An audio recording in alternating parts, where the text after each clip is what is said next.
Welcome back to our Caps podcast. I am your host, Ronick, and I'm excited to introduce my special guest today. But before I do so, make sure to head over to our Instagram and give us a follow at our Caps podcast. Also, make sure to like and subscribe to our YouTube channel. It's the little things that really matter and will definitely help us out to keep going. I'm aiming to bring more interviews to you guys, so stay tuned. And with that being said, I want to introduce my special guest today, Mr. Dome Pieces. Hey, Mr. Zach. Happy to be here. Hi. Hello. Hey, brother, I just want to start by giving you a big thank you for, taking the drive down here because it's not that fun driving an hour or more to get somewhere. Oh, no, dude. It's not a big deal. I know I get very impatient myself. Nah, you know what? Windows down, music loud. It's a beautiful day outside. I think it's like in the high 70s on the way here. This is why I live in Southern California. It's like what you pay for at the end of the day. Everything's so expensive because at least it's nice out. It's good to meet you in person now. We've talked a lot in the internet due to our mutual hobby that we do. I guess I could say hobby for the Clink Room. We're both ambassadors. I paint and you do content. For those who don't know, shout out to Clink Room, by the way. Clink Room. And yeah, man, it's good to have you here. Dude, I'm happy to be here, man. It was cool too because I looked into you a little bit and I was like, who's this Ronick guy, man? Who is he? What's this guy about? And I saw that you have the graffiti podcast and now this, and I was really honored that you wanted me to come down, man. So of course I would love to be here. And we got the matching clink fitteds on today, Yeah, we're representing. Yeah, so I wanted to dive a little bit into, brother. What is home to you? What do you call home?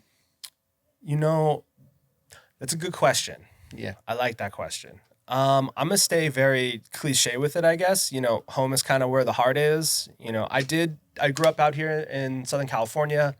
And I'd always tell people too that don't live here in SoCal that I'm from Los Angeles, but I'm kind of on the county line of Ventura County and then Los Angeles County. But if I tell people, I live in Ventura County, they're going to be like, what the fuck is Ventura County? I'm like, is that a restaurant? Yeah, they're like, what is that? I'm like, I live in LA, like, don't worry about it. Yeah. They're like, oh, cool, man, yeah, Hollywood, yeah. Well, whatever.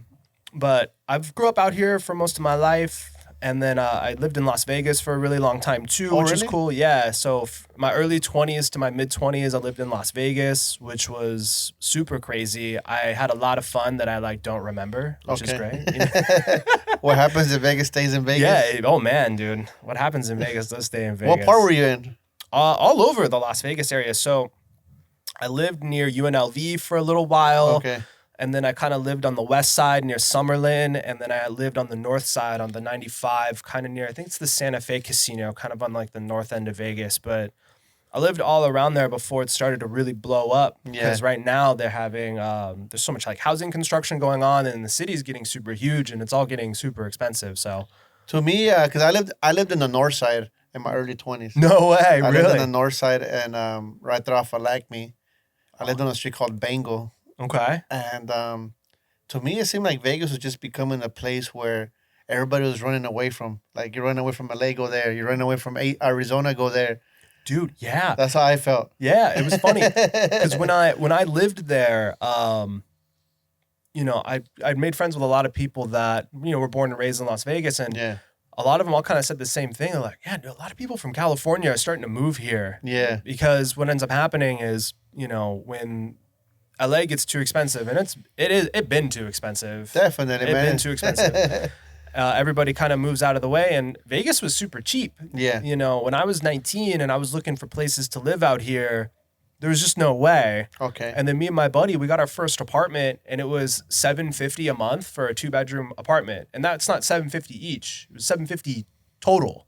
Oh wow. Yeah, it's not like that anymore now. But being young and, being kind of what would be the word? Kind of a degenerate. I just didn't have enough money to actually afford to live here. So my buddy and I kind of just was like, well, we moved to Vegas. And then we looked into it and we were like, oh, actually, we can do that. We could live there. Yeah, we could live there. And then the biggest joke is we got there, we got a place. He was there for 6 months, and Yeah. then he ended up like really missing his family. He's really close to his mom and his brothers, so he wanted to move back. And then I stayed there for almost like 6 years. And do you come from a big family, like a bunch of siblings? No, my family is pretty interesting. So I have two older siblings that Okay. were adopted from my mom's second marriage, Okay. and then I have a younger half brother who is 17 years younger than me. So Oh, wow. he just turned 14. So is it kind of fair to say you kind of grew up with like a only child type vibe? Yeah, to be honest, by the time my older brother was already out of the house, by the time like I was probably about like 9 or 10. Yeah. So it was pretty much just me, but I would never consider myself to be like a spoiled only child. You know what I mean? Yeah. Because technically you still have siblings, but it was down the road. Yeah, like I still have siblings, but it was all kind of down the road. And then from my mom's third marriage, my stepbrother, Kanan, I actually still hang out with him. Yeah. Yeah, he and I we still hang out, we still talk, and he lives out in the valley too, so he's super close by. So he and I have a really good relationship too. So it's like being an only child, but I also have like a bunch of siblings. Which is good though. It's good, Yeah, no, it's awesome. I always told myself as a child that if I ever make it in life, and by making it like being financially stable to where like nothing's gonna hurt me, I think I would adopt just to give somebody that opportunity of having a family. Absolutely. Because that's the way the values that I was raised with, Yeah, absolutely. So, My buddy's family was like that. My buddy comes from a really big family, and one of his older siblings, the family adopted in. Yeah. He's really cool, and they don't treat him like, oh, you're the adopted sibling. They're like, no, that's my brother. Like that is my brother. I love him. You know? That's it's family. Really cool. It's family. Yeah. And as far as being creative, brother, like what are those very early stages of becoming a creative individual look like for you? Did it start kind of like with a paper and pencil type thing, or how do those early stages? With being creative, this is something my girlfriend says. Yeah. And I roughly quote, I think everybody has the capacity to be creative. Yeah. But you have to be okay with being bad at it. Okay. In the beginning. You have to be okay with learning and being bad at it, and you have to be okay with growing and learning a skill set and having this, what would be the word that I use? Kind of this realistic approach of, I want to get good at this and I'm going to be really bad at it in the beginning, and it just takes time. As long as you put a little bit of effort into something every day, you're going to get better at it. So I actually never really put a lot of time and energy into doing anything creative until last year. Okay. When I started doing social media. Okay. And it started off kind of as like what would happen if I tried? What's the worst can happen? Yeah, like what would happen if I actually like tried to take this idea of creating a social media page and putting a lot of effort into it? Like, what would happen? And now I'm here on a podcast, so that's kind of cool. Yeah. It's kind of interesting. So, I was off work because of the writer's strike, because I work in film and TV. Yeah. So the WGA strike, the DGA strike, and the SAG-AFTRA strike kind of like grinded my entire industry to a halt. So I was out of work for a really long time. And in the beginning, I was like, cool, because we work crazy hours. Like, I work on production. So production hours are insane. Those are 12-hour days, 5 days a week. So I work 60-hour weeks when I'm working full time. You got a tough schedule. Yeah, it's rough. And it's not always like 7 to 7. Sometimes it's like 10 to midnight. Or like the other day, like we were shooting over at Malibu Creek. Yeah. And I didn't get home until 2:00 in the morning. Okay. After a full 12-hour day. So I had all this time and all this energy, and I didn't know what to do with it. So I was like, well, what if I just kind of start pushing social media and kind of shooting photos? And I got really into fitteds kind of in the same year. Yeah. And it was just became this little project. And then all of a sudden it just turned into something.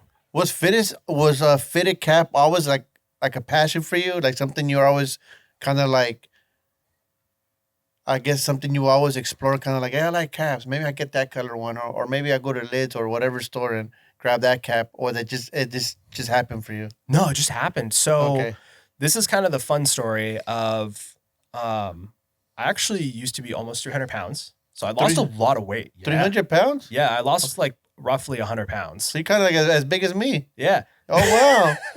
Damn. Yeah, dude, I used to be, I'll show you the picture after Yeah. the interview, dude. It's kind of crazy, but I used to be really overweight and I didn't really take care of myself. Yeah. There was a lot of other issues there too, especially with like drinking and partying. And Okay. I kind of went through a little bit of a self-reflection phase, and I kind of cleaned up my act a little bit, especially in my own personal life. Yeah. And I wanted to update my wardrobe. Okay. You know, I kind of remember hearing this of the way you dress and the way you present yourself to the world is a reflection of how you feel about yourself. Definitely. And for the first time in my life, I actually felt really good about who I was. Okay. And I was really happy with who I was. So I started kind of looking into like getting cool shirts, like having a sense of style and all that other kind of stuff. And in my head, I was like, I want really cool hats. Okay. Because, you know, there's nothing.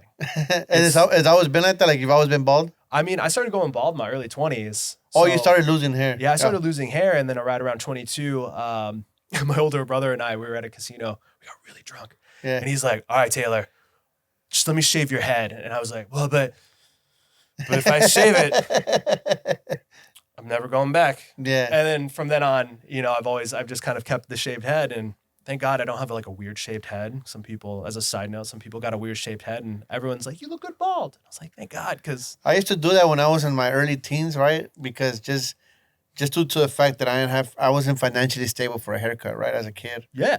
And I would shave my head. But eventually I started getting mistaken for a gang member. Wait, really? Yeah. Is that a thing? Yeah, like I was getting mistaken for a gang member, and I was getting into problems because of me being shaved. Yeah. So I made the decision of like, you know what? I'm going to do little things here and there, like I'll cut somebody's grass, whatever, save some money and get a cut. Yeah. So eventually I started getting haircuts and I started going to the barbers, and I left that behind just because of that fact, huh? Yeah, absolutely. I mean, that's just unwanted trouble, bro. Yeah, because like hat's always been a thing for me, right? Yeah. A hat has become my identity since I was like 11 years old, right? I would go and want the dopest cap I could get or whatnot. Yeah. But being bald and having that cap, for some odd reason, for me, it didn't work out. You know what I mean? Yeah, absolutely. You So know, it was a tough situation for me. yeah, dude. I mean, I can't imagine what it'd be like just to be walking around and just kind of getting hollered at. And you're just like, dude, I'm going about my fucking business. Yeah. Like, who are you? Like, can you just, like, I'm just trying to go grocery shopping. Yeah. You know, so yeah, dude, that's wild. So it's fair to say that that transition of finding a new adventure in yourself, Yeah. it was opened up the door to like, all right, now I want some caps because it makes me feel better about myself. Exactly. It You know, and I comes from think that. that's very important, bro. That's something that I learned as I got older. Like as I got older, I learned how to love myself. Because Yes. before I would live as just like F the world, whatever happens, happens. Yes. I'm here just for the moment. Yes. But as I started seeing my loved ones and my close friends pass away and leave me, and I guess just that sadness in me is what kind of taught me, like, you know what, I gotta love myself. Absolutely. And now I move like that. You know what I mean? Like, I'm a happy dude. I talk to whoever. You know, I'm never gonna be like, hey, get away from me. Oh man! As soon as I walked through the door, this is the first time you and I got to meet face to face. As soon Yeah. as I walked through the door, you're like, "Hey man, what's up?" I was like, "Oh, this is gonna be great. Yeah. Oh, today's gonna be fucking sweet." So I get that joyous, cheerful energy from you, man. I Thank you, really brother. do. I really, really do. And good for you, man. And when you were going through the stage, right, of like, I want to get into caps and I want to, you know, buy some stuff, was it just kind of like, hey, I'm going to just walk into the mall, whatever, and grab a cap type thing? Or did you have a favorite website? Or how were you going about getting these fitteds? So this is like super hilarious. And it feels so full circle. The first fitted hat I ever bought was actually a clink fitted. Oh, wow. Yeah, the first one. So I was kind of exploring around because I'm not a sports guy. I didn't grow Yeah. up in a sports family. You know, my father who's a saint. I love my dad. He Shout got out to it. dad. Yeah. Shout out to dad. My dad's the shit. He got really into the NBA later in life. Okay. So he's like a diehard Lakers fan, but he watches, also he's like a big fan of the Mavericks. I think he's a big fan of the Golden State Warriors. But he loves watching the NBA. Okay. But I didn't grow up with that. So at first I wasn't I wasn't really into like sports fitteds. Yeah. It wasn't really my thing. So I looked into trying to find something cool and unique and different. And, I actually stumbled upon clink first. Okay. And the first hat I ever bought was Boogeyman from 40 Swords from TJ. Okay. Shout out 40 Swords. Yeah. And he's my favorite clinker. So Yeah. that's even better. And I think I have one of his caps right here. which one? Yeah, She Devils. It's this one. We got one of his caps right here. Yeah. This is actually Yeesh. one of my favorites. That's the Passport Fresh colorway. She Devils is so good. That's like one of my favorites I have right now. And how did the clink room stumble into your life? Like, was it kind of like just like website searching or Yeah. Instagram, or how did that come about? Honestly, I was just looking up stuff on Google. I was just kind of looking into like cool, unique custom hats. And that's also I stumbled upon the Capologist. Shout out to Leon. And then also Noble North, which is a Canadian-based company. And they do something that's pretty similar, that's like clink adjacent. It just kind of has like a Canadian flavor. Okay. To put it plainly. Yeah. And I know the owner of Noble North works with a lot of clinkers too. Okay. Because I know Aurelian has done a lot of work for Noble North. And then also I know Leon's getting a lot of other clinkers involved with Capologists too. So it's kind of like the three shops that I really will spend my money on. They all kind of come from the same pool of artists, which is really cool. I've seen how do you say, the capologist? Yeah, the Capologist. I've seen him, but I didn't know they were doing custom hats. I thought he was just collecting. No. Oh, wow. So it's Gorillastrator. Okay. And Gorillastrator used to submit heavily to Clink in the early days of Clink 2.0. So if you go back in the production tracker, you'll see his name pop up for Gorillastrator, and it's Tony. And I know they're based, at least he's based out of Simi, so he's really close to me. He's like 20 minutes from me. So anytime I order a thing from the Capologist, it's like next day. It's really sweet. Oh, wow. It could come so quick. Yeah. And then I've gotten a chance to really talk to Leon quite a bit through social media. I've done the Hat God competition with Pro Image Colorado. And then I also did Sundays with the Clink with him. He had me on an episode for views from the vault, which was cool. But I've gotten a chance to talk to Leon a lot. I love Leon. Shout out Leon, by the way. Yeah, he's like one of my favorite guys in the community. He's super cool. He's super laid back. I want to get my hands on a 1.0 just for my collection. Yeah, I don't have one. You don't have I don't have any 1.0s. I don't have 1.0, so I just want one just to kind of like be in my collection. I want one of those cork bottoms so bad, because when I met Casey, when I went down to the Clink office, he has some of the cork bottoms just in like tubs. Yeah. And there was a part of me that was like, can I was actually just excited to hold one. Can I try it on? You got a 7.5 meter? I'll take a 3/8. Talk to me a little bit about the experience of going to the throne of the Clink. How was that? It was really, really cool. Okay. It was really, really cool. I was, for lack of a better word, just like shitting my pants the entire 2.5 car ride down there, because I was like, whoa, holy fuck. I don't mean to swear so much. I just can't help it. But there's a part of me that was like, wow, all that time and energy I put into social media, it actually turned into something kind of ridiculous. Yeah. At least to me, it turned into something so ridiculous. And for context, how that all happened was they put me on the VIP customer list. And I just shot a DM to the Clink Room page, which is now, I know, run by Holly. Holly's wonderful. She's super cool. Shout out Holly. And I was like, what do I got to do to be an ambassador? And it's nothing against her, but it felt very much so like a brush off response. Be like, we'll figure it out in a couple months. How about that? And I was like, okay. And then in my head, I was like, it's not going to happen, but at least I tried. And then one night I just like got an email from Casey, CC to the entire team. They're like, all right, so this is Taylor. We're bringing him on. He's really great. I think he's got a nice voice. I think he has something to offer. And I was sitting on the couch with my girlfriend and I was like, what am I reading right now? And I was like shaking and I showed her. I was like, what happened? What is going on here? And then, it turned into Casey invited me down and I got to meet Omar.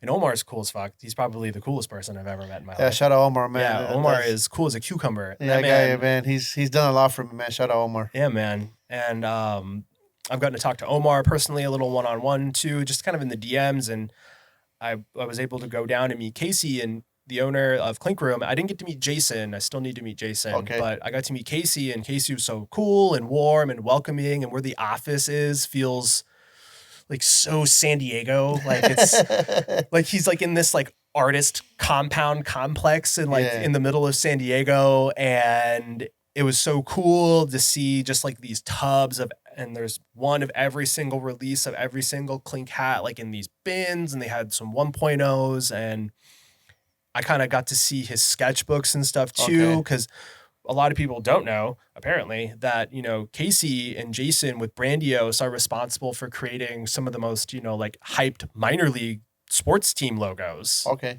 Especially with guys that don't necessarily collect clink, but they like sports caps, like, like the Yard Goats. Like the Yard Goats were super hot for a while for people. And that was Brandios. That's Casey and Jason. The Eugene Emeralds was also them. The Clearwater Threshers, they did too. And there's like a whole laundry list. I have an email from Casey, and it was just really cool. Yeah. It was just really cool. And Casey was so nice and so warm and welcoming. He has this like really big personality. And he was just like, as soon as I walked through the door, same with you. Yeah. It was like, oh, I felt like I know this guy and I've known him for years. Yeah. He was like, oh, Taylor, how are you? And I was like, this is the first time I'm meeting you. This is Clink Room. Wow. Hi. How was the thought process though? Like you get there, you get out the car, and you're like, all right, I'm here. How was that thought process for you? I mean, I was kind of freaking out. We were running a little bit late, and like in my head, I was like, oh my God, please don't let me leave a bad impression. Like, oh my God, Jesus Christ. Oh, please, Lord, help me. And after that, it was just kind of cool, and we ended up just kind of hanging out and talking, and we shot a little bit of content, and then we all went out to lunch, and it was just nice. I just felt so welcome. Okay. And I just felt so a part of the family and a part of the team. And, my girlfriend reminds me all the time of like what I have with Clink and what I get to do with Clink is so cool and so special. And she's correct. And I'm very grateful for it, man, because this is fun for me. It definitely is. Yeah. For me, like when it's time for me to do my content, the caps talk to me, bro. Like I'll get the caps in the mail, right? And then I'll start looking through them, like, all right. Because obviously, the process for me is like I pick what I want, right? Yeah. And once it gets to me, it's different because I don't get images of the caps when I get like the options I could grab. Yeah. So I kind of just like look it up on the clink and then just kind of make my decisions, and then I'll get them. But once they get to me and I actually have it in my hand, I kind of feel like, all right, this one got to get painted. Mm-hmm. This one maybe, but this one for sure. Yeah, that's how I start working out. Yeah, one of them calls out to you. He's like, Ronick, choose me, pick me. And I just get into my zone. I pick out my colors. Every time I paint, I come out with like at least 100 cans on me. Right? Sick. Because I just don't want to be painting something and I miss a color. Yeah, absolutely. You know what I mean? So that's how my thought process is, and it's definitely an amazing thing to be part of the clink, Absolutely. Taking a little rewind back, brother.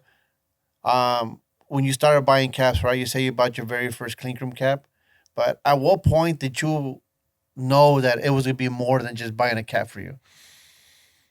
That's a good question. I like that. So here's the context. So like I started buying a little bit of clink here and there, and then I like dove pretty heavily into sports fitteds because I liked some of the team logos are really sick. There's a couple like MLB teams that I even really like for whatever reason. Like the Block S from the Mariners is like so nice. It's like really aesthetically pleasing, and the 30-year side patch, like that patch combo looks really good. I have a bunch of like Cleveland Indians. The Indians were like super hot for a while, and I have some really really cool Cleveland Indians hats.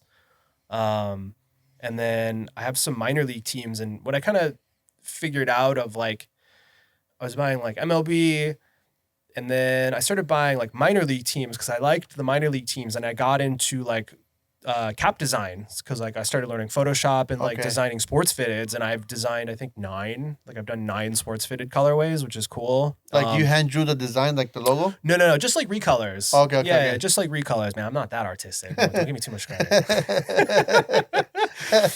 But and then I started just gravitating more towards like the minor league stuff because it felt so much more fun and thematic and interesting. And then over time, I just noticed that I just started pulling the clinks, and there's something so special and unique about every single clink fitted And then it became like a personality thing. Like I don't ever leave my house without a fitted on. And it's almost always a clink room fitted at this point. I think there's something so special. And, you know, I'm looking off camera, but I wore another hat today and I'm staring at it because I'm like, God, I fucking love it. But I posted this a while ago. And it's like wearing a piece of art on your head. Yeah. It's something so different. Like there's no team affiliation. There's no anything affiliation other than like I get to wear a really cool piece of artwork on my head. And honestly, it's like something I really believe in, which is why it's fun for me to be an ambassador. Like I share stuff all the time. Like I talk to a bunch of guys and I try to put them onto Clink, not because I get anything out of it. You know what I mean? There's no like, oh, if I make 10% of all sales. Like there's nothing like that on my end. So I push this really hard because I actually really love it. And I love what Clink Room does. And I love what Brandios does. And especially after figuring out that like, you know, Brandios is responsible for all the minor league teams that I ended up really liking. Yeah. After a while, it just felt natural to be like, well, I should just buy the Clink fitteds. Like, you know, I try to spread the positivity too with the Clink. Like, I get stopped a lot for the Caps, bro. Me too. A lot of people would be like, hey, where'd you get that? What does that mean? Yeah. I get that a lot. So what I do is I always carry a backpack on me, right? And I always have the Clink Room pins and stickers. That's smart. So I'll just be like, here, man, check them out. The Clink Room. Yep. You need any questions, hit me up on Instagram. Tell them Ronnie, Ronnie put you on this. Yeah. And I always do that, bro. I don't know if it's ever worked, if anybody's ever bought one, at least on my side of town, but I get stopped a lot, bro. And I'll just be like, here. And then they'll be like, oh, man, I'm going to check it out. Yeah. And then, or like other artists that'll be like, hey, put in a design, brother. You know how to draw. You know how to vectorize. If you don't know how to vectorize, send it to me. I'll vectorize it for you. Yeah. And then we'll just work something out. Yeah. But go for it, bro. You got nothing to lose, right? Yeah, you got nothing to lose. Like, there's a lot of artists right now struggling, right, to get their art out there. Mm-hmm. The Clink Room is a way to put your art out there, right? You could put a design on a cap, design it whatever color you want, put it out. Maybe it's a hit. Maybe it's a hit. And then from there, you start gravitating people to your art. And then commissions start opening up, right? Yeah. So that's why I tell people all the time, like, it's just about wanting it, you know what I mean? It's not about just like, nothing's going to fall on your lap and happen overnight. Nothing's going to be like, oh, hey, man, here's a hat. You know what I mean? Like, you really got to put, like, the effort into it, you know what I mean? You know, that's a good point that you made. And it's, I've had a lot of people, and this is just throughout life, and you've probably experienced this too, that they talk about, like, the things that they want. Oh, I want to do this.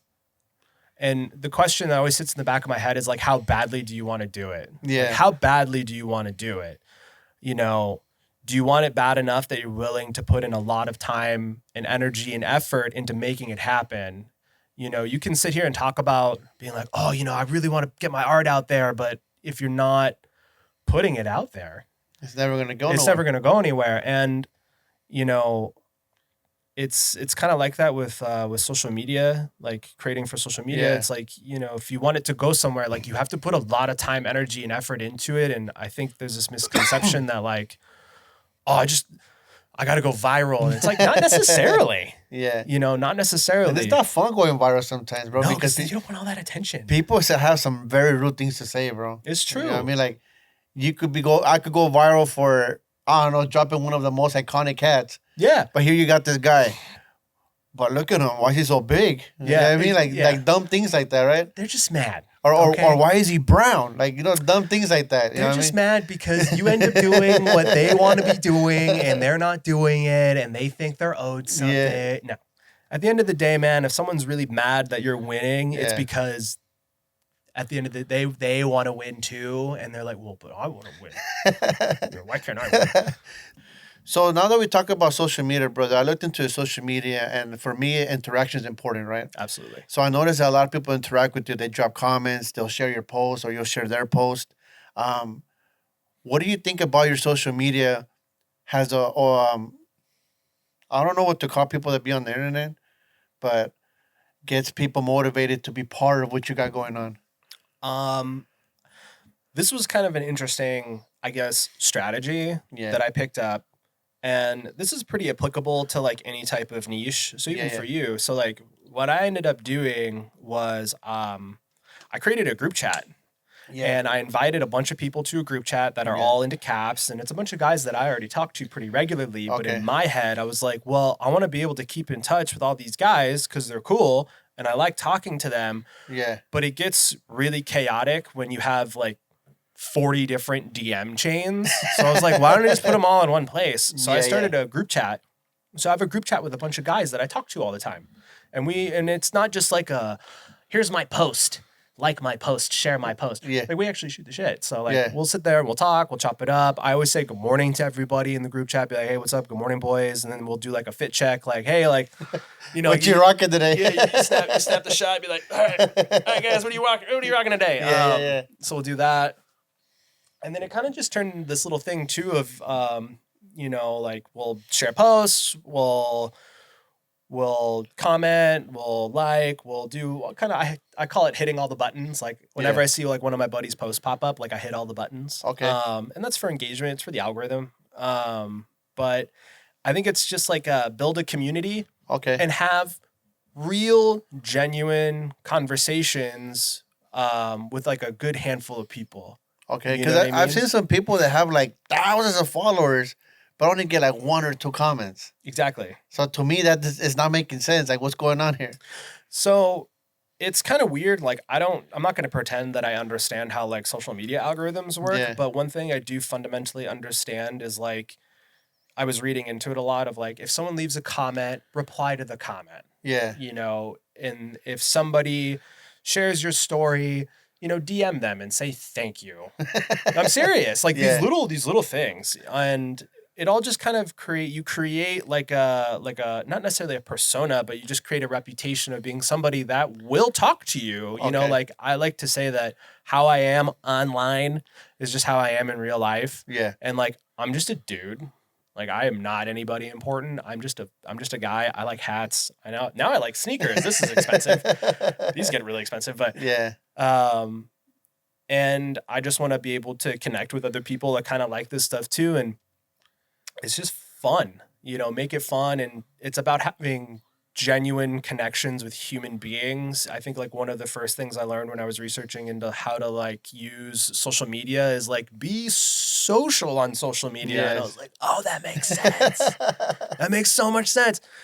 So I just talk to a lot of guys, man. I kind of use the same method, right? Because like with my main podcast, which is my bread and butter, Got No Control, which is based on graffiti culture, I get a lot of people trying to sit there and talk to me like, hey, I paint, I draw, I do this, I come from here.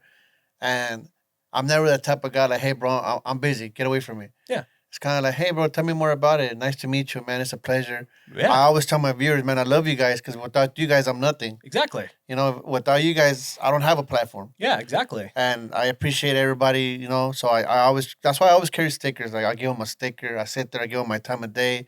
And if I'm extremely busy, I'll give them my number. Hey, bro, I can't talk this very second, but call me at this time, and I'll be right there waiting for your call. Let's talk. Yeah. But I've never been there like, hey, man, get away from me. Absolutely. I support anybody that supports me, and I believe, and I understand also the value of time. You know what I mean? So if someone's willing to sit there and watch what you're doing, it's valuable to me. Yeah. So I always take into consideration, like, this person really sat there. And like sat through an hour podcast. And watched it. Yeah. Like I'll get a comment like the podcast could be an hour. And they'll be like, at 59 minutes and 3 seconds, you said this. Thank you. Yeah. So that's the type of things that I understand that, they're watching. Yeah. Because people care when you have something to say. And being an ambassador, brother, have you had a chance to connect with other ambassadors outside of Omar? Like, have you had a chance to talk and probably... Well, yeah, we're doing it right now. Collab? I wouldn't necessarily say, like, collab, but, like, like Leon, like, I've had a chance to, like, really talk to Leon quite a bit. Probably the most out of anybody. I have never gotten a chance to actually talk to June. Okay. I'm assuming he's a cool guy. He seems like he's really busy because he also does stuff for, like, Monster, and he has his own barbering business. Yeah. So I'm assuming he's just really slammed. Okay. And then obviously like you and I get to sit down and chat, which is cool. Yeah. But I don't know, not necessarily like do anything like this. I think this is fucking rad. Yeah. I think this is just fucking cool. And you already had all the infrastructure set up because you have your graffiti podcast. Yeah, it started as an idea because like I was searching for a cap culture podcast, right? And there isn't one. Something to really inform me about how someone feels about caps, how do people get into caps, where to buy caps, who's the cool guys that have the caps. Yeah. And nobody's doing it, right? I mean, you do have. I'm not trying to take nothing away from nobody. There's actually people out there that have like little. No, I wouldn't call it little, but they have their infrastructure going on. Yeah. But I just can't relate to it. Yeah. I want something that has some type of humor, some informative, Yeah. Absolutely. something that I'm happy to watch. Yeah. So then I told myself, I'm gonna just go ahead and do it myself. I already have everything here. Yeah. Yeah. I mean, that's literally the best way to do it, man. I wanted to hop into bending the brim. Where does that come from for you? This? Yeah. Man, dude, I just like it, to be honest. Yeah. So I think it's just the way like 5950s are designed. Like they're designed to be bent, and like I find that as soon as I curve it, they actually fit better. Okay. At least for me. At least for the way my big shiny head is shaped. As soon as I give it a nice curve, it ends up sitting really nicely. And then also I work outside. So Okay. the curvature on the brim, it actually helps keep the sun out of my eyes. And that's why I ended up liking fitted so much more, because I don't know if it's like that with the 950s, the snapbacks, but I feel like the snapbacks, they have a smaller brim. Like it's not as wide. Like it doesn't cover as much area around my head and around my eyes. The only one that I've worn that I really cannot like feel comfortable with is the 47. The 47s? I don't know. I put it on and it seems like too flat in front of me. I used to work in 47s because I just get blanks, Okay. because like my job is dirty. Like I have a super dirty job. So I'll just get blanks. And I was rocking the 47s for a while. And I wanted something a little bit sturdier that had a little bit more of a wider brim that would sit better on my head. And then that's kind of like when I started getting into fitteds. And now it's kind of this thing where it's like, I don't even want to wear my fitteds to work because they're going to get beat up. And I'm like, I like love all of them so much equally. And I kind of have to like map out like what my work day is going to look like. And then I'm like, okay, so I'm not going to have a crazy day. So I can wear a fitted to set. Sick. So which one am I going to wear today? Yeah. And it was funny too, because you brought up earlier of like, whenever you wear the clinks around, people are like, hey, what is that? Yeah. Hey, what do you got? I had that happen on set the other day. I had a driver and then the set dresser that I work with. Because I was wearing the shock drop of Dead Presidents, because you have the USA Dead Presidents. Yeah, right this one. This is my favorite design because of what Dead President means to me. I grew up in a neighborhood where each street is named after a dead president. Sick. So we have 10 streets, and each street is named after a dead president. So you have Washington, then you go Adams, Jefferson, Madison, Monroe, all the way down. That's cool. So everybody calls it the dead president streets. And when I seen this design, I was like, no way. No way. I already got like 3 of them, bro. I got the original gray and black. I missed that one. I got that one. I have the green one, and I got this one. Yeah, I was wearing the shock drop on set. This was such a cool design too. And this was one of those where I knew, like, if I wear it around, somebody's going to be like, whoa, that's cool. Where'd you get that? Yeah. I had that happen at work. I had 2 guys be like, yo, that's cool. Like, it's not like a sports cap, but it is. Where'd you get that from? But it's not like, where did you get that from? And I was like, hey, man, so I'm an ambassador for this company, right? Have you heard of the clink room? Yeah. It's awesome. And the set dresser that I work with, funny enough, his name's Bruce. Okay. Cool dude. He's like this 50-year-old like white dude, and he loves minor league caps, and he wears on-field minor league fitteds to work like every day. Okay. And as soon as he saw me with the clink cap, I was like, I got you. I already know you're gonna be into this. And I showed him the website, and he was like, I like these. These are really cool. So hopefully he buys a couple. So we'll see. Yeah, I mean, I think one of the funniest ones for me, bro, is one time I was catching they were having the LA Comic Con in downtown LA, and I've never been to a Comic Con, and I love painting and drawing. Yeah. So I'm gonna go check it out, but I didn't want to drive down there because of the traffic, so I got the metro. Smart. And I got to I think it was called Willowbrook, the metro station, and the guy, I was wearing the purple. It's a purple clink room cap, and it has the pigeon with a bat. Sick. Okay, yeah, I know exactly what you're talking about. And he ran, bro. He runs and he gets into the metro and he stops the door, and he looks at me and he's like, "Hey, what is that? But he kind of told me like in a rude way. Yeah. Like, hey, what is that? And I'm just like, hey, bro, you talking to me? He's like, yeah. What's on that cap? I'm like, it's a cartoon, bro. That's a nice hat. Where can I get one at? Yeah. And I gave him a sticker. Here, bro. It's a clink room. Check it out, brother. Catch you on the next one. And I never seen that guy again.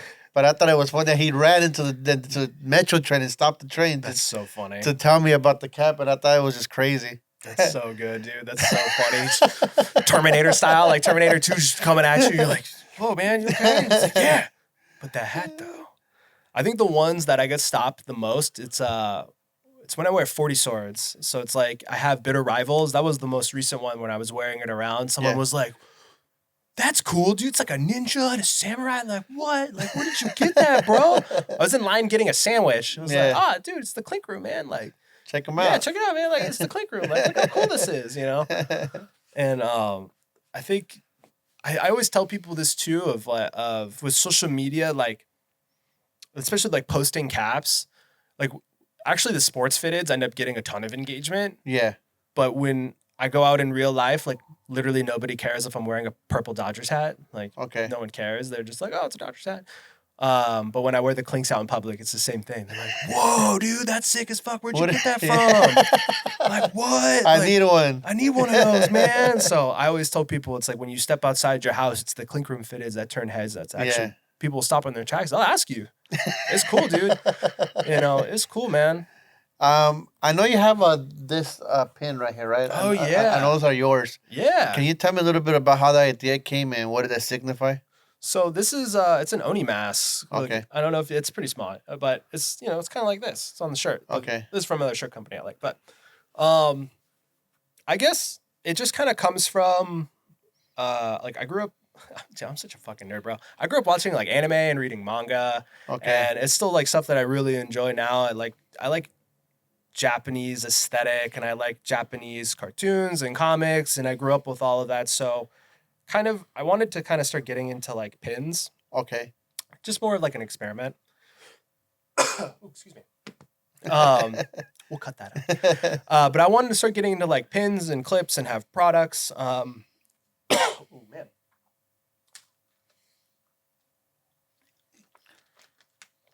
Something caught my throat. Okay. So I wanted to start getting into pins and products, kind of as like an experiment. Yeah. And I was just looking for something like cool and striking that had like a Japanese aesthetic to it. Cause like, I have like full Japanese sleeves. Like they go all the way up my arms. I have it on both. Yeah, it's all the way. It's all the way up. So I have it on the right and the left. And I don't know. There's just like there's something about like the style and design that I just really enjoy. And when I was looking for like brim clips, because I like blips, so I like throwing on one on my hat. They're called blips? Yeah, blips. Okay. So I like blips personally speaking because they're easy because you can pop it on real quick. Because like doing the full pin up on a cap, it takes forever. Like if you want to like really pin out your entire hat, like it takes like 15 minutes. And sometimes I'm like, dude, I don't got 15 minutes. Like I'm ready to go. Like let me just throw some on real quick. And I was looking for stuff kind of funny of like, well, there's no cat podcast, so I'm gonna just do it myself. There was no blips that I liked that really resonated with me and like my own personal taste and aesthetic. And I was like, well, fuck it, I'll just make my own. So I ended up making my own. I ended up commercially license like an image because I don't really draw very well, but I ended up licensing the image commercially, and I just turned them into products. And I got jewelry boxes made too. So like when I ship these out, wow. Yeah, they actually come in jewelry boxes. So I actually take it, I put it in a velvet bag with a drawstring on it, and then I'll put the sticker and then the velvet bag inside a jewelry box, and I ship them out in jewelry boxes. So it's nice. I've never had one. I'm gonna have to grab one from you. I never had a. Dude, I'll send you some. Okay. Yeah, dude. I'll send you a whole bunch, man. I got a whole bunch at home. So I've never even thought about that, bro. I just know the pins. Yeah, dude. Like these are sweet, man. Like. Oh yeah, those are nice. Yeah, dude, they're cool, and it's just like something simple and striking. It gives the hat a flavor. Yeah, it gives it a flavor. It's like a little touch without it being too much. Because like I've never been like a big fan of like the full pinups. I know a bunch of guys, they love pinning up their hats and going out like that. And you know what? dude, rock it if you like it. That's cool. It's just not for me. I just wanted something small and subtle and simple just to be able to throw on. I used to do that, but then I started noticing that I was damaging the cap. It leaves holes in your hats. Yeah, so and then one time I had a cap that I really liked, but I was over pins, Mm-hmm. and I took all the pins out, and I was like, nah, man. No holes in hats. Yeah, so I gotta make sure I really want the pins. Yes. Like on some of my clinks, I like putting pins. Yeah. You know, like I like the clink pin, the one that just says clink. That's so nice. That's my favorite pin. So I like to put them on caps, but once I put it on, I know there's no going back. Yeah, you won't take it out. I mean, what I'll do too from time to time is like, you could pop something in the eyelets. Yeah. Because, you could pop like a pin right here in the eyelet and like let it ride like that. I'll do that from time to time, but I just like something super sleek and simple and clean, just like be able to pop it on. Kind of just like a way to personalize the hat without it being anything more than just like a little detail. I just really like that. That's dope. Yeah. I also wanted to get into, brother. I seen that you collaborated with an artist and put a hat through. I did. Was that your very first one? It was. How was that experience and how did that come about? Dude, it was really cool. So it was a first for both of us, actually. Okay. So it's Soundwave Threads. Shout out Zach. Soundwave. Shout out to Soundwave, Zach. Zach's really cool. I just roughly pitched an idea to him and I kind of helped him conceptualize it. And then, to be honest, I give him a lot of credit. Like he kind of took the idea and made it work. And Okay. I just ended up sending him just like reference photos or like references of like art assets and things. And then he ended up completely hand drawing it himself. And then the community ended up really liking it and it went through. Like, I think really the big contributor too is I was like, figure out the design and figure out the coloring for the actual logo, but let me do the colorway because I can make the colorway really smooth because I've done it with sports caps. And we ended up with, it was like stone on black with a green under. It's just like really clean and really simple. And he ended up adding, because it's this actually, it's an Oni mask, which is cool. And he ended up adding like a Japanese wave design on the background and he put it in blue. So there was like this nice contrast of the blue of the wave versus the mask, which was kind of green and gold. And then that popped really nicely against like a neutral background. So it was pretty cool, man. I was just excited. Why do you think, in your opinion, why him as a designer? What about him got you to like, I want to reach out to him rather than somebody else? I liked his art style. And I've kind of pitched some ideas around to a few people. There's a couple of people in particular that I end up reaching out to if I want to do like collaborative work like that. Yeah. Flanagan Studios, who I love, who's just on Sundays with the Clink. That's Patrick. I love Patrick. Shout out Patrick. Love talking to him. There's also Heather Green, which is the Green. She's in Vegas. I love Heather too. She's really awesome. That sounds familiar. Yeah, Heather Green. That sounds familiar. Yeah, she's been killing it lately. Yeah. A lot of her stuff goes to crits. She's super cool. Her and I have talked a whole bunch. She's a very, very good artist. And then with Soundwave, Soundwave is he's kind of like a newer contributor to Clink. And I pitched him the idea. He ended up really liking it and he ran with it like really quickly. He got it done in like a couple of days. We had a little bit of back and forth just to kind of get the color scheme down and maybe kind of tighten up the design. And dude, it just worked. And I like working with somebody who hasn't like, what would be the word? Somebody who doesn't like have like a huge platform, especially in Clink. And he was just like a really nice guy. That was also the other thing too. He was just like fun and easy to work with. And he and I were shooting the shit. And because I also have these, I sent him a whole package of my blips too. As like a thank you, being like, hey man, thanks for working with me. Like I really appreciate it. Have you ever been in a situation where you kind of reached out to a designer and they're kind of like, hey bro, nah? With Clink, no. Okay. I would say in the beginning, like when I had like a very small social media page. I mean, in reality, it's still really small. Like it's nothing to write home about. But I think in the beginning, when I was kind of getting my foot in the door with the fitted community and like trying to figure out how to use Photoshop and stuff, like I do remember reaching out to people. I won't name names. But I do remember reaching out to people and just getting left on red like really hard. Or like asking for advice, being like, "Oh, hey, how did you do this?" And then you just get nothing. To me, bro, I take that as a rude act. Like if I message someone, they just leave me on red. Like, come on, bro. Like, okay. Like, all right, man. And I have a situation where they leave me on red, and down the road they need something from me, and I'll be like, "Hey, bro," I'll tell them though, "Hey, you left me on red, bro. Sorry.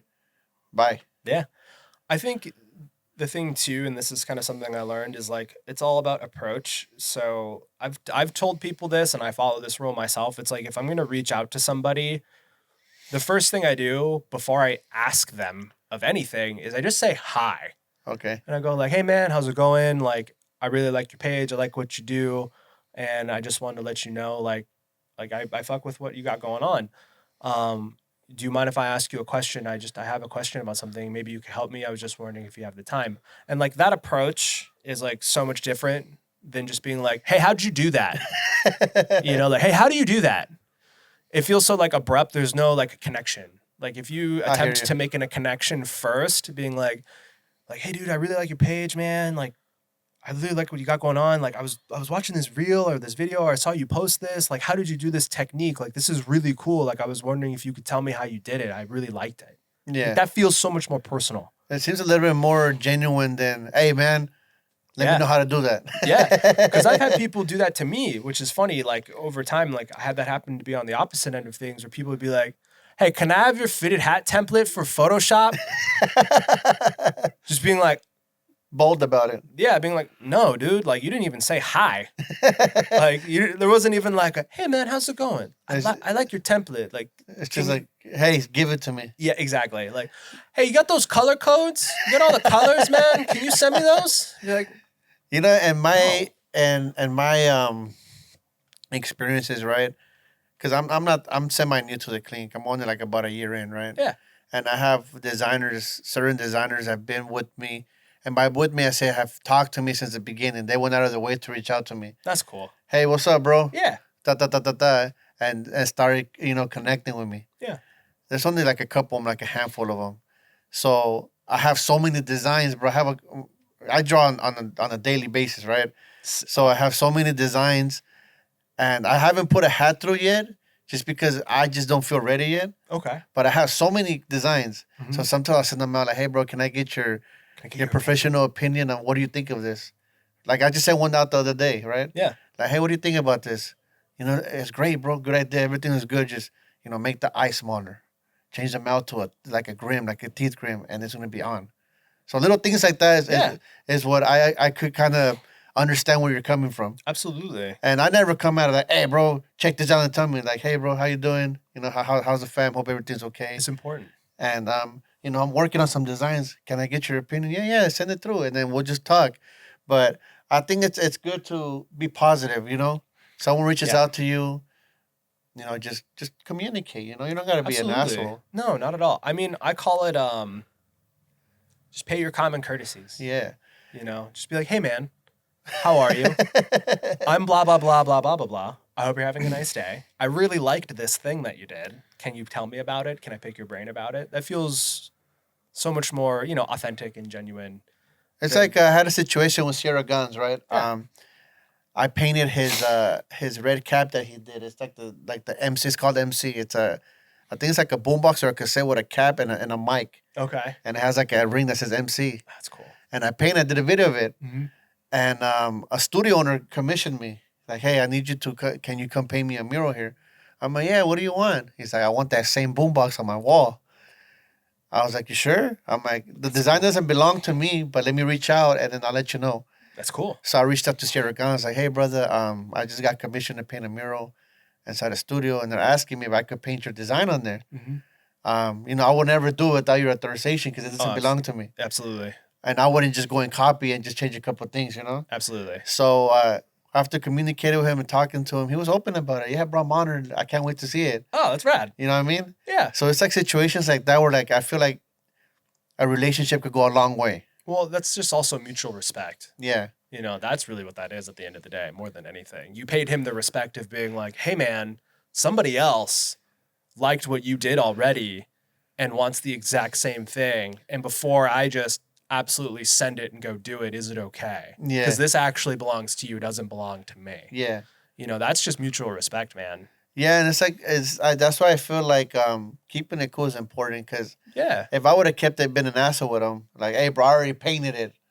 What you think? Like that's just being rude, Absolutely, man. And I just wouldn't do that to anybody. Bro, the cap community has, I think, grown throughout the years, right? Kind of feels kind of like the shoe community. Yeah. Now, how the shoes are like. People are waiting for the drop, or they're paying a crazy amount of money for shoes. It feels like the cap community got to that place already in a way. It does. There are some similarities that I see with like I think it's really like Hat Club. Like I know for a while that people were lining out the door to go to like cap drops for a while, and that's Yeah. kind of died down a little bit. But I think what really people still do line up. I know Capanova people still line up, Society people Yeah. still line up, and then Hat Club people still line up. So it's definitely a thing of like there is an entire little subculture within the subculture of people that love to go to the drops. They like to be out there. They like to network and meet everybody, and it's cool to be honest. I haven't done it myself. Do you keep up with it though? Like, kind of like, do you kind of keep up with like the styles and stuff? Because I Yeah. guess is it a community where like, I guess I want to say, is it kind of like a community where everybody associates with each other type thing? I mean, as far as I know, I mean, I have my own little community, Yeah. of guys that I talk to, and it's kind of cool to get their opinions and taste on like what they're into because a lot of them they're like heavy sports collectors. I live alone on Clink Island Yeah. all the time, which I think that's what I always call it because I think it's really funny. They're like, "Oh, dude, look at this new Toppers USA release," and I was like, "Do you guys like my Clink?" Like, I've gotten a few of them. I got a few of them into Clink, but Yeah. I think it's kind of interesting to really stay up to date, like especially now, like working with Clink. I think it's pretty important actually to stay kind of on top of what's cool and what's coming out on both ends of the Yeah. spectrum. So like being up to date on the Toppers USA releases, being up to date on the Society releases, and like seeing what's on trend, what's doing really well, and what's cool. Like I think that's just interesting. I think that's just taking an interest in whatever kind of thing that you're interested in. Yeah. To me, it's across the it's board. interesting to see how big it got though. Mm-hmm. Because I remember Dude, yeah. as a kid, for me, bro, it wasn't that important. I mean, Well, it's streetwear. it wasn't that crazy to where I would go stand outside a store for a cap. Well, I mean, correct me if I'm wrong, man, but like back in the day, I don't know if like fashion styles were what they are now. You know what I mean? No, it really wasn't. Back Yeah. then, it wasn't like, it wasn't the people weren't wearing a much color. You know? No, they're rocking the on-fields. You know what I mean? Like you got a crispy clean, like brand new Dodgers on-field, and like that's what people like to rock. Whereas now, like the fashion styles are so huge, and especially like the alternate fabrics and stuff. Like Yeah. I love the weird fabrics. I found out that this is a thing. Is the New Era Design Lab where like they'll go source weird fabrics for stuff. Oh, So wow. like New Era only offers certain types of fabrics. So you can get like wool, you can get cotton, you can get polyester. Most caps are polyester. But if the shop has access to the design lab, they'll go source like really weird material. Oh wow. Like, I have a Colorado Rockies hat and like the brim is like velour. It's like purple velour with a purple velour button and like has this like crazy koi fish like fabric printing all around the side, and they'll go source like these weird off the wall fabrics, and it kind of creates for like this interesting like off the wall like streetwear culture, you know what I Okay. mean, where you can get this stuff that's just like really cool and really different. And I've always wanted like a hat made of crocodile skin, like the whole hat crocodile skin. I mean, honestly, they could probably do it. It'd probably be really expensive, to be totally serious. I've always wanted one because I've seen cowboy hats that are made out of crocodile skin. Yeah, But I was like, a cap, that'd be dope. it would be dope. Like a nice like fitted, but like but you still got like the polyester under. You know what I mean? But like the whole thing is just like crocodile skin. Definitely can't wear that in the summer though. That shit won't breathe. You have a sweaty head. You know, I've came across a situation, bro, where some hats feel looser than others. Oh my god, Do man. you come across that with the All the clink? time. Yeah? I mean, that's like New Era fitteds in general. It's like super hilarious. I wear a 7.5. I know you do too. Yeah. And every single one of my hats fits differently. They're all 7.5, but like they all just fit like weirdly. And I don't know if that's just like micro human error. So it's like there's like these little like micro human errors, Yeah. depending on like what factory they're produced in and like what part of the world, and things will vary by like a couple of centimeters. But Okay. yeah, like like this one in particular, this one fits nice and snug. But the other one I brought with me, it's like a little looser, just like a little looser than this one. So Yeah, because at first I thought it was just me, but I was No. talking to Lane yesterday, yeah, and Lane was like, nah, dude, like I get the same thing too. yeah, and that's not just Clank. That's just New Era fitteds across Yeah. the board. Like across the board, they all just kind of fit like a little differently. You know, New Era is definitely, in my opinion, the kings of kings when it comes to the fitted cap. Yeah. But do you feel that companies like clink would be as successful as they are if they weren't using the new era cap? I think clink would still have its own market. And I Okay. think clink would be, I think they would end up figuring it out in their own way, to be Yeah. totally honest. I think there is definitely kind of this like quality and brand association with New Era. Yeah. And like that's the gold standard. You know, like when I walk around in public, like I see New Era fitted. It's like you see the flag. Like Yeah. anybody that's got any type of cap on, snapback or fitted, like I see the flag.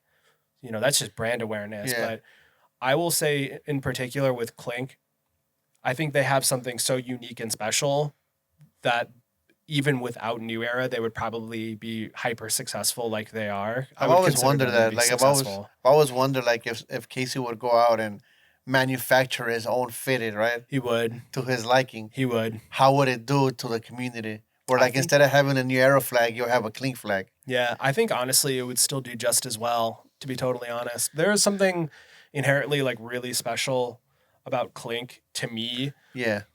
because people don't buy Clinks because they're New Era fitteds.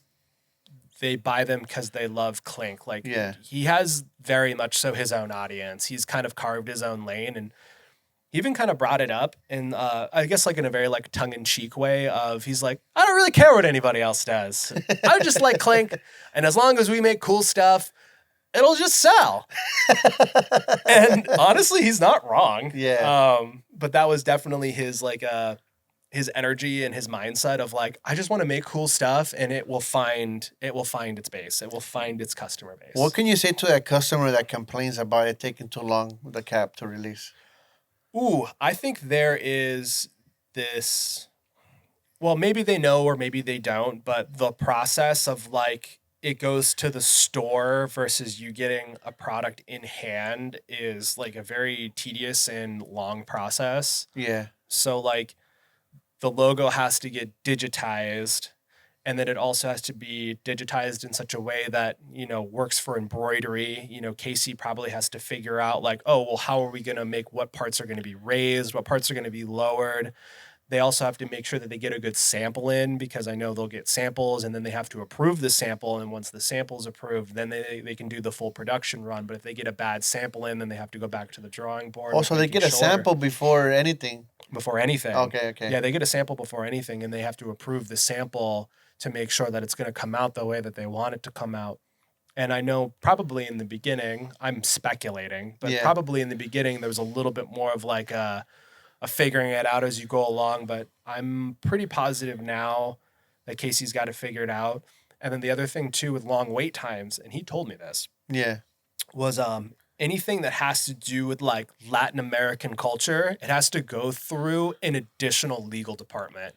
So most have to go through 2 steps of legal, Like but if customs and stuff? yeah, well, no, not customs. I mean like, you know, like New Era legal. So like anything that that Clink puts out, it has to go through New Era legal. So it has to go through the legal department to make sure that they don't get sued. I'm assuming Okay. that's kind of the intention. Yeah. But then he also told me like anything that has to do with like Latin American culture, it then also has to go through New Era Mexico, and it has to go through their legal team because they're very protective of how their culture is represented and has to be represented properly. Like that's something that he told me. And I think it's also like that with anything that is like Native American related too. So you couldn't put like, let's say for example, an Aztec warrior doing something that would offend them. Yes. Okay. Yeah. So there's these additional steps that things have to go through. And then I know too, like if it's too close to like a popular IP, like something that's a protected intellectual property, like that's going to get pushed back. That takes time to go through and clear. So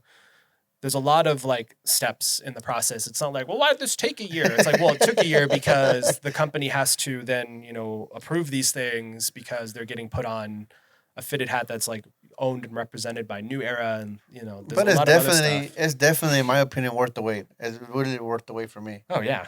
Like when you get the final product, you're like, all right, it was worth waiting. Oh yeah, it's always any pre-order that I've put in, I've never been disappointed. I've never gotten a Clink pre-order in and being like, oh, man, I waited 5 months for this. This is bad. Yeah.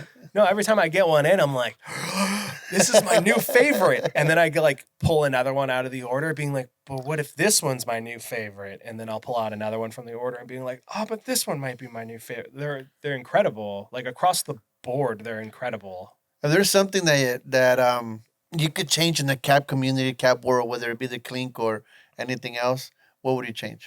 What would I change? What would I change? I don't know.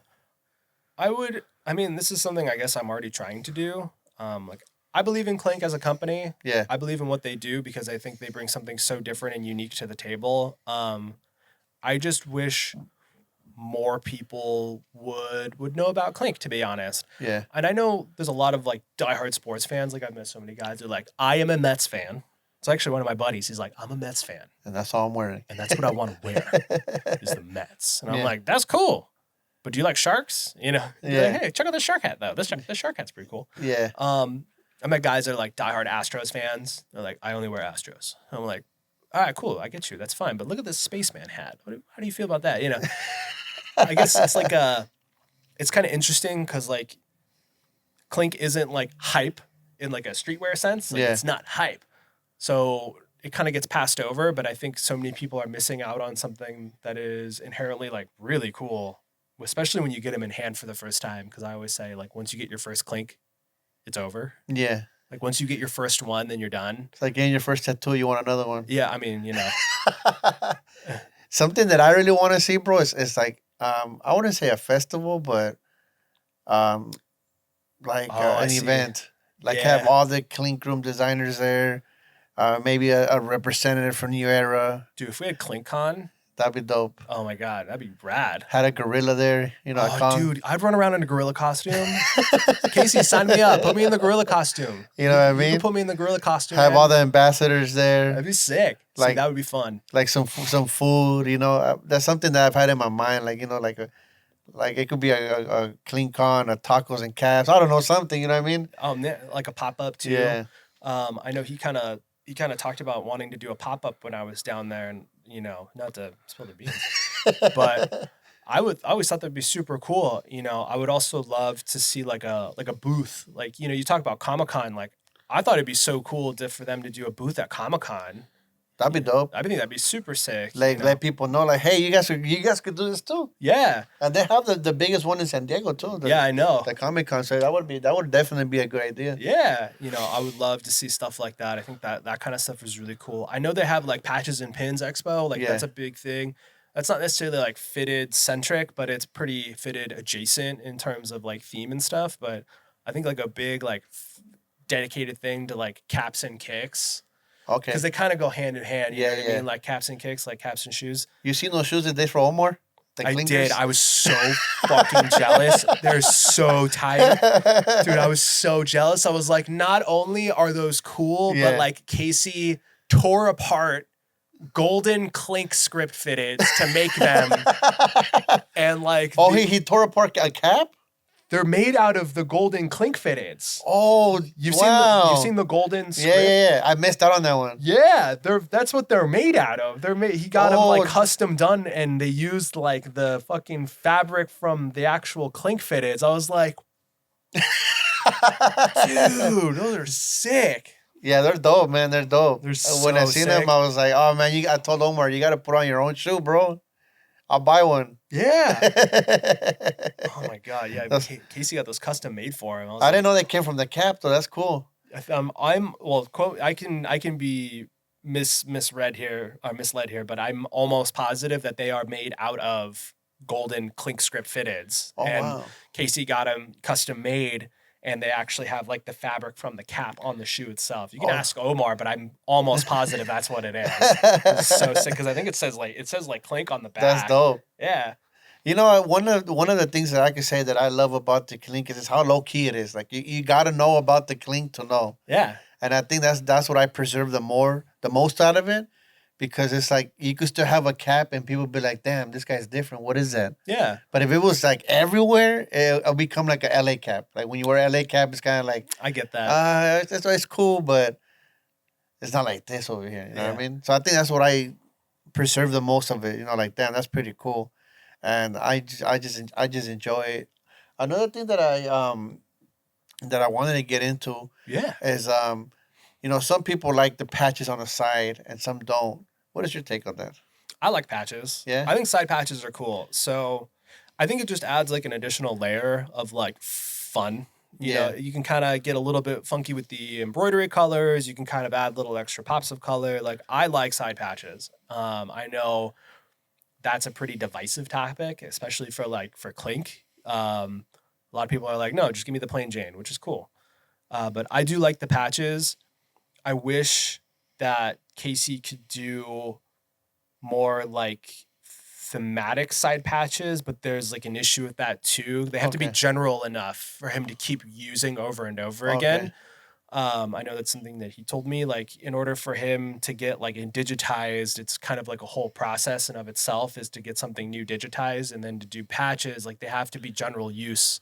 They have to be something that he can use a lot. So it has to be kind of like general in terms of like a theme. Yeah. So like I have two like Japanese themed caps, and they have like the sakura blossom patch that he made Yeah. on those. They have to be like general. They can't be too specific to the cap.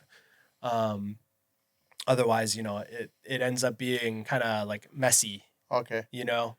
Got a question for you, brother. Yeah. Um, so you're asked to go somewhere, right? Mm-hmm. You can only take one cap with you. One cap with me. One cap. What cap you take? It is gonna be if I can only take one cap with me, no other cap. Yeah. It's gonna be Yakobo's Samurai Kong 2.0. It's gonna be that one. Man, again, brother, I just want to thank you for stopping by and chopping it up with me. Yeah, dude. It was a pleasure to have you here. It's a pleasure to meet you. Hopefully, we collaborate on more content in the future. We put more content. I'm sure we could figure something out. Dude, yeah, man. Dude, at the very bare minimum, I can always come back down here again and chop it up with you. Like, Yeah. this is so fun. Like, I love doing stuff like this. And is there anybody out there you want to give a shout out to? Shout out to my girlfriend, actually. Okay. This might sound cheesy, but shout out to my wonderful, loving girlfriend. Okay.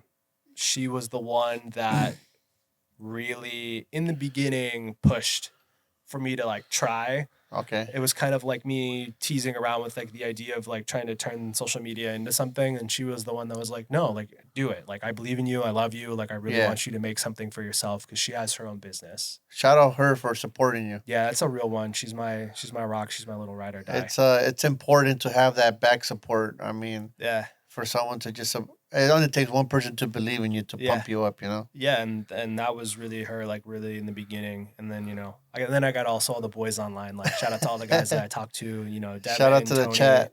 Shout out to the chat. You know what I mean? Like Devin, Tony, Doug, Weston,